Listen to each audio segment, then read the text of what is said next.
வணக்கம். ஜவை Z from Javadupatti Pudur. அதாவது இந்த பூனையும் பால் குடிக்குமா அப்படின்னு சொல்கிற மாதிரி நடிகர் சீமான் இன்னைக்கு பேட்டி கொடுத்துருக்கிறார். அதாவது திருவண்ணாமலை வேட்டவளத்தில் நிருபர்கள்ட்ட பேசியிருக்கார். அதாவது பாஜக கூட்டணியை பொறுத்த வரைக்கும் யாருக்கும் விருப்பம் இல்லை, அதனால தான் ஓபிஎஸ் கூட அந்த கூட்டணியை விட்டு கலந்து வந்துட்டார். இதே நிலைமை தான் எடப்பாடிக்கு நாளைக்கு நடக்க போகுது. பொதுவாகவே பாஜக கூட்டணியை பொறுத்த வரைக்கும் யாருக்கும் விருப்பம் இல்லை. அது கூட்டணி வச்சு நம்ம என்ன பண்ண போகிறோம், எந்த ஒரு முன்னேற்றமும் வராது அப்படின்னு சொல்லிட்டு தன்னுடைய நிலைப்பாடை பற்றி ஒரு மிகப்பெரிய ஒரு குண்டை போட்டிருக்கார். யார்? நாம் தமிழர் கட்சி ஒருங்கிணைப்பாளர் சீமான். அதாவது எங்கள் கூட்டணி எப்போதோ முடிவு செய்யப்பட்டு விட்டது அப்படின்ட்டார். அதுதான் ஒன்றும் புரியல.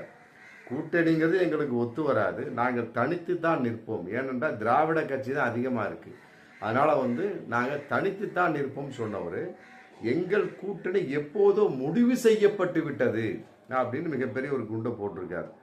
அதே நேரத்தில் சில மாதங்களில் தமிழ் இன வளர்ச்சி தேசிய எழுச்சி மாநாடை நாங்கள் நடத்த போகின்றோம் அப்படின்னு சொல்லிட்டு அதில் யாருடன் கூட்டணி வைக்க போகின்றோம் அப்படின்னு அறிவிப்போம்னு சொல்லியிருக்கார்.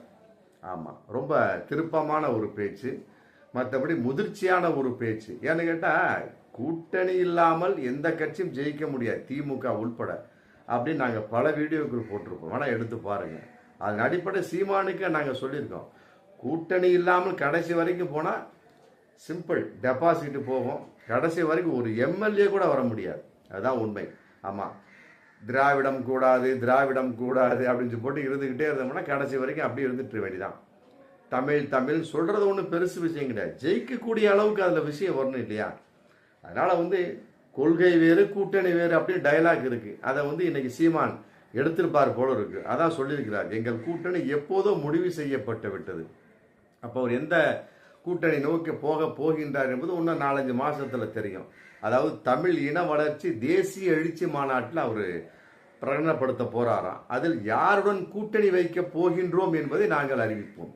ஆமாம், மிகப்பெரிய ஒரு எழுச்சியான பேச்சு, அதே நேரத்தில் முதிர்ச்சியான பேச்சு. இப்பொழுதாவது சீமான் திருந்தி விட்டார் என்பதை சொல்ல வேண்டும். பிறகு அவர் பேச்சை மாற்றாமல் இருந்தால் கட்டாயமாக அவர் கட்சியை காப்பாற்றி கொள்ள முடியும். இல்லாவிட்டால் கட்டாயமாக இப்பவே பாதி கூடாரம் கொஞ்சம் கொஞ்சமாக போயிருச்சு, மீதி கூடாரம் இதுக்கு பின்னாலே கூட்டணி இல்லை 2026 சட்டமன்ற தேர்தல் அப்படின்னு வச்சுக்கலாம். கட்டாயமாக டெபாசிட்டு போகக்கூடிய சமயத்தில் ஒவ்வொரு நபராக கட்சியை விட்டு போயிட்டே தான் இருப்பாங்க. அது எந்த ஒரு மாற்று கருத்துமே கிடையாது. இதை காப்பாற்றி கொள்ள வேண்டும் என்பதற்காகவே சீமான் போட்ட திட்டம். கட்டாயமாக அவருடைய மாற்றம் என்பது மிக வித்தியாசமானது.